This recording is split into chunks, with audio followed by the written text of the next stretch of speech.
আসসালামু আলাইকুম, জানিয়ে দেব সর্বশেষ আপডেট বাংলা সংবাদ। শুরুতেই শিরোনাম। কোথাও আশ্রয় মেলেনি, দেশ ছাড়ার 4 দিন পরও কোনো দেশ তাকে রাজনৈতিক আশ্রয় দিতে রাজি হয়নি। এমনকি যে বন্ধু দেশে আছেন, রাজনৈতিক ও কূটনৈতিক কারণে সেখানেও থাকতে পারবেন না তিনি। তাহলে কোথায় যাবেন বাংলাদেশের সাবেক প্রধানমন্ত্রী শেখ হাসিনা? বাংলাদেশের মতো অবস্থানে চলে আসতে পারে শক্তিশালী ভারতও। একই পরিস্থিতি ভারতেও সৃষ্টি হতে সময় লাগবে না। শেখ হাসিনার সঙ্গে দেশ ত্যাগ করার সফরসঙ্গীরা একে একে ভারত ছাড়তে শুরু করেছেন। এবার তবে দেশ ছাড়া প্রাক্তন এই প্রধানমন্ত্রীর ভবিষ্যৎ পরিকল্পনা কি, এরই মুখ খুললেন দেশটির পররাষ্ট্র মন্ত্রণালয়ের মুখপাত্র রণধীর জয়সওয়াল। শুনছিলেন শিরোনাম, এবার বিস্তারিত। কোথাও আশ্রয় মেলেনি, দেশ ছাড়ার 4 দিন পরও কোনো দেশ তাকে রাজনৈতিক আশ্রয় দিতে রাজি হয়নি। এমনকি যে বন্ধু দেশে আছেন, রাজনৈতিক ও কূটনৈতিক কারণে সেখানেও থাকতে পারবেন না তিনি। তাহলে কোথায় যাবেন বাংলাদেশের সাবেক প্রধানমন্ত্রী শেখ হাসিনা? কোনো দেশ কি নেবে তাকে? শেখ হাসিনার চরম এই সংকট সমাধানে উঠে পড়ে লেগেছে ভারত। দেন দরবার চলছে বিভিন্ন দেশের সাথে। এর মধ্যে যুক্তরাজ্যকে রাজি করাতে দেশটির পররাষ্ট্রমন্ত্রী ডেভিড ল্যামির সাথে আলোচনা করেছেন ভারতের পররাষ্ট্রমন্ত্রী এস জয়শঙ্কর। তাদের আলোচনার বিষয়টি নিশ্চিত করেছেন ভারতের পররাষ্ট্র মন্ত্রণালয়ের মুখপাত্র রণধীর জয়সওয়াল। তবে শেখ হাসিনা ইস্যুতে কি আলোচনা হয়েছে তা জানাননি তিনি। সেই সাথে শেখ হাসিনার ভবিষ্যৎ পরিকল্পনা কি সে ব্যাপারে স্পষ্ট কোনো মন্তব্যও করেননি তিনি। মুখপাত্র রণধীর জয়সওয়াল জানান, শেখ হাসিনার উপরই নির্ভর করছে তার ভবিষ্যৎ পরিকল্পনা। পররাষ্ট্রমন্ত্রী জয়শঙ্কর এরই মধ্যে ব্যাখ্যা করেছেন যে প্রাক্তন প্রধানমন্ত্রী শেখ হাসিনাকে ভারতে আসার অনুমোদন একটি সংক্ষিপ্ত নোটিশে দেয়া হয়েছিল। তবে শেখ হাসিনার পরিকল্পনা সম্পর্কে মন্তব্য করা এখন ঠিক হবে না। বাংলাদেশের জনগণের ঘনিষ্ঠ বন্ধু ভারত, তাই আমরা চাই যত দ্রুত সম্ভব সেখানে শান্তি ও স্থিতিশীলতা ফিরে আসুক, স্বাভাবিক জীবন শুরু হোক। প্রশ্ন উঠেছে, কেন কোনো দেশ শেখ হাসিনাকে রাজনৈতিক আশ্রয় দিচ্ছে না? যুক্তরাষ্ট্র এরই মধ্যে শেখ হাসিনার ভিসা বাতিল করেছে। ফিনল্যান্ডের কাছ থেকেও ইতিবাচক কোনো সাড়া মেলেনি। আর যুক্তরাজ্যে রয়েছেন শেখ হাসিনার বোন শেখ রেহেনা ও তার মেয়ে টিউলিপ সিদ্দিক, যিনি ব্রিটেনের ক্ষমতাসীন লেবার পার্টির পার্লামেন্টারি সেক্রেটারি পদে আছেন। তারপরও এখনো যুক্তরাজ্যে যাওয়ার অনুমতি মেলেনি শেখ হাসিনার। ব্রিটিশ সরকার বলছে, শেখ হাসিনার যুক্তরাজ্যে রাজনৈতিক আশ্রয় পাওয়ার ক্ষেত্রে কৌশলগত বাধা আছে, আর সেটা যুক্তরাজ্যের অভিবাসন আইন ঘিরে। যুক্তরাজ্যের অভিবাসন আইন অনুযায়ী আশ্রয় বা সাময়িক আশ্রয়ের জন্য কাউকে যুক্তরাজ্যে ভ্রমণের অনুমতি দেওয়ার কোনো বিধান নেই। এমনকি যুক্তরাজ্যের বাইরে থেকেও কেউ দেশটিতে রাজনৈতিক আশ্রয় চাইতে পারেন না। সেক্ষেত্রে ভিসা নিয়ে যুক্তরাজ্যে যাওয়ার পর সেখানে থাকতে হবে। এরপরই যে কেউ রাজনৈতিক আশ্রয়ের আবেদন করতে পারবেন। কিন্তু শেখ হাসিনার ক্ষেত্রে সমস্যাটা সেখানেই। তার যুক্তরাজ্যের বৈধ কোনো ভিসা নেই, এমনকি নেই কূটনৈতিক ও অফিসিয়াল কোনো পাসপোর্টও। ফলে রাজনৈতিক আশ্রয় চাইতে হলে শেখ হাসিনাকে পাসপোর্ট ভিসা করিয়ে যুক্তরাজ্যে যাওয়ার পর দেশটিতে থাকতে হবে। এরপরে তিনি আশ্রয় চাইতে পারবেন।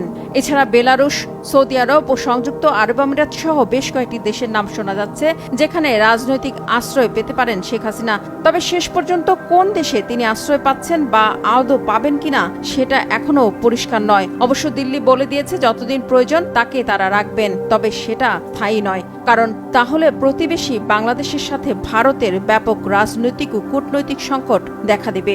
এতে চরম বিপাকে পড়বে ভারত। বাংলাদেশের মতো অবস্থানে চলে আসতে পারে শক্তিশালী ভারতও। একই পরিস্থিতি ভারতেও সৃষ্টি হতে সময় লাগবে না। হঠাৎ করেই কংগ্রেস নেতা সালমান খুরশিদের এমন মন্তব্যকে ঘিরে তোলপাড় চলছে দেশটির রাজনীতিতে। ভারতের সাবেক এই পররাষ্ট্রমন্ত্রী কড়া অভিযোগ হচ্ছে, কাশ্মীর ও দিল্লিতে আক্রমণ এবং নিপীড়নকে কেন্দ্র করে কেন্দ্রীয় সরকারের বিরুদ্ধে ক্ষুব্ধ সাধারণ মানুষ। ফলে যে কোনো সময় বাংলাদেশের মতো পরিস্থিতি হতে পারে। যদিও সালমান খুরশিদের এমন মন্তব্যের তীব্র প্রতিক্রিয়া জানিয়েছেন বিজেপির নেতারা। তাদের পাল্টা অভিযোগ, ভারতের মাটিতে নৈরাজ্য সৃষ্টি করতে চায় কংগ্রেস। ঘটনার সূত্রপাত বাংলাদেশকে ঘিরেই। ছাত্র বিক্ষোভে বাংলাদেশের সরকার পতনের রেশ গিয়ে পড়েছে ভারতেও। দেশটির সাবেক পররাষ্ট্রমন্ত্রী ও কংগ্রেস নেতা সালমান খুরশিদ বলেছেন, বাংলাদেশের মতো অভ্যুত্থান ভারতেও ঘটতে পারে। গত 6 আগস্ট একটি বইয়ের প্রকাশনা অনুষ্ঠানে অংশ নিয়ে এমন মন্তব্য করেন তিনি। ভারতীয় সংবাদ মাধ্যম বিজনেস টুডের প্রতিবেদন অনুসারে শেখ ওয়াই-ই-হিন্দ the political future of Indian Muslims শীর্ষক বইটি লিখেছেন শিক্ষাবিদ মুজিবুর রহমান। সেখানে দেওয়া বক্তব্যে বাংলাদেশের পরিস্থিতির অবতারণা করেন প্রবীণ এই রাজনীতিবিদ। ঢাকার পরিস্থিতির সঙ্গে ভারতের তুলনা টানেন তিনি। সালমান খুরশিদ বলেন, কাশ্মীরে সবকিছু স্বাভাবিক মনে হতে পারে, এখানে সবকিছু স্বাভাবিক মনে হতে পারে। আমরা হয়তো বিজয় উদযাপন করছি, যদিও কিছু মানুষ বিশ্বাস করে সেই বিজয় বা 2024 সালের সাফল্য খুব বড় কিছু না, সম্ভবত আরো অনেক কিছু করা দরকার। এরপরেই সালমান খুরশিদ বাংলাদেশের গণ অভ্যুত্থান নিয়ে কথা বলতে গিয়ে বলেন, বাংলাদেশে যা ঘটছে তা এখানেও ঘটতে পারে। আমাদের দেশে ছড়িয়ে পড়া বিক্ষোভ প্রতিবাদকে যেভাবে বাধা দেওয়া হয়েছে, এই একই বিশ্বের বিস্ফোরণ ঘটেছে বাংলাদেশে। এখানেও বাংলাদেশের মতো পরিস্থিতি তৈরি হতে পারে। তবে এই কথা বলেই বিপদে পড়েছেন সালমান খুরশিদ। এমন মন্তব্য নিয়ে গত 7 আগস্ট সাংবাদিকদের প্রশ্নের মুখে পড়েন এই কংগ্রেস নেতা, যদিও এতে মোটেও বিচলিত নন তিনি। এ সময় তিনি বলেন, আমার যা বলার তা প্রকাশ্যে বলি, কখনো গোপনে বলি না। জানা গেছে বিজেপি নেতারাও সালমান খুরশিদের ওই মন্তব্যের তীব্র নিন্দা জানিয়েছেন, তাকে নৈরাজ্যবাদী নেতা হিসেবে আখ্যায়িত করেছেন তারা। সালমান খুরশিদের মন্তব্যের প্রতিক্রিয়ায় বিজেপি সাংসদ সৌমিত পাত্র সাংবাদিকদের বলেন, এটি একটি গুরুতর বিষয়। আমরা যখন প্রতিবেশী দেশে এমন পরিস্থিতি প্রত্যক্ষ করছি, তখন প্রধান বিরোধী দল কংগ্রেস ভারতেও একই পরিস্থিতি চায়। এ সময় তিনি প্রশ্ন রাখেন, কংগ্রেস কি এই মন্তব্য সতর্কবার্তা হিসেবে দিল? বিজেপি নেতা অনুরাগ ঠাকুর বলেন, পরপর 3 বার হারার পর নিজেদের রাজনৈতিক স্বার্থে দেশকে নৈরাজ্যের দিকে ঠেলে দিতে চাইছে কংগ্রেস। নিজেদেরকে ক্ষমতায় বসাতে তারা যে কোনো কিছু করতে পারে। দলের নেতাদের মানসিকতা কেমন তা বোঝা যায় এই ধরনের মন্তব্য দেখে। কিন্তু সালমান খুরশিদের বক্তব্যের সাথে একাত্মতা জানিয়েছেন দেশটির অনেক নেতাই। পিপলস ডেমোক্রেটিক পার্টির প্রধান মেহবুবা মুফতি সতর্ক করে বলেন, হাসিনার পতন থেকে শিক্ষা নেওয়া উচিত ভারতের রাজনীতিবিদদের। পিডিপি প্রধান মেহবুবা মুফতি বলেন, যখন মূল্যস্ফীতি, বেকারত্ব, অনিয়মের মতো সমস্যাগুলো বিশাল আকার ধারণ করে, তখন এই ধরনের পরিস্থিতি তৈরি হয়। স্বৈরাচার পতন হয়, এটা ভুলে গেলে চলবে না। দেশের পলিসি ও আইন জনগণের বিপক্ষে গেলে হাসিনার মতো পালিয়ে জীবন বাঁচাতে হবে। বাংলাদেশের চলমান পরিস্থিতি থেকে এই শিক্ষাটা আমাদের নেওয়া উচিত। শেখ হাসিনার সঙ্গে দেশ ত্যাগ করা সফর সঙ্গীরা একে একে ভারত ছাড়তে শুরু করেছেন। এবার তবে দেশ ছাড়া প্রাক্তন এই প্রধানমন্ত্রীর ভবিষ্যৎ পরিকল্পনা কি, এরই মুখ খুললেন দেশটির পররাষ্ট্র মন্ত্রণালয়ের মুখপাত্র রণধীর জয়সওয়াল। গত 8 আগস্ট বৃহস্পতিবার সাংবাদিকদের সাথে আলাপকালে এ বিষয়ে তিনি বিস্তারিত কথা বলেন। গত 5 আগস্ট প্রধানমন্ত্রীর পদ থেকে পদত্যাগ করে ভারতে চলে যান শেখ হাসিনা। গত 4 দিন ধরে তিনি সেখানে অবস্থান করছেন। যদিও হাসিনার সঙ্গে আসা ব্যক্তিরা ভারত ছেড়ে বিভিন্ন দেশে পাড়ি জমাতে শুরু করেছেন।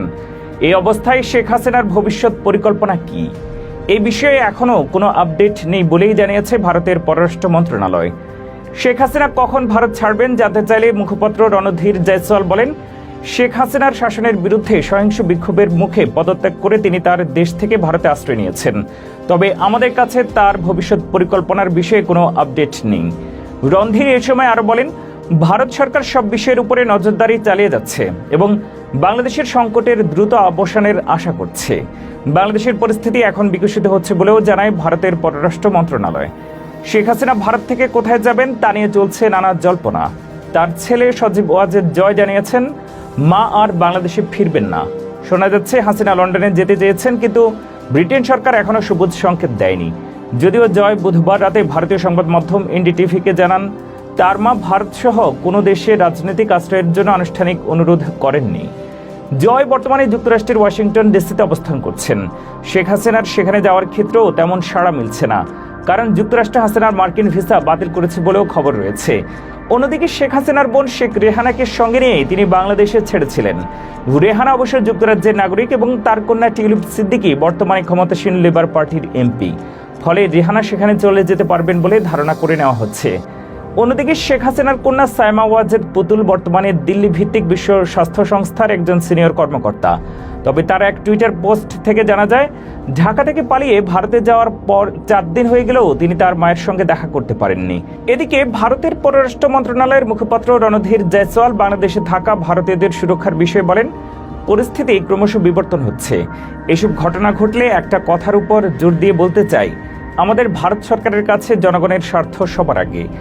ভারতের পররাষ্ট্র মন্ত্রণালয়ের মুখপাত্র আর বলেন, হাই কমিশন ছাড়াও আরও 4টি সহকারী হাই কমিশন রয়েছে। এই বিষয়ে এবং সেখানে আমাদের নাগরিকদের নিরাপত্তার জন্য আমরা বাংলাদেশের কর্তৃপক্ষের সঙ্গে সার্বক্ষণিক যোগাযোগ রাখছি।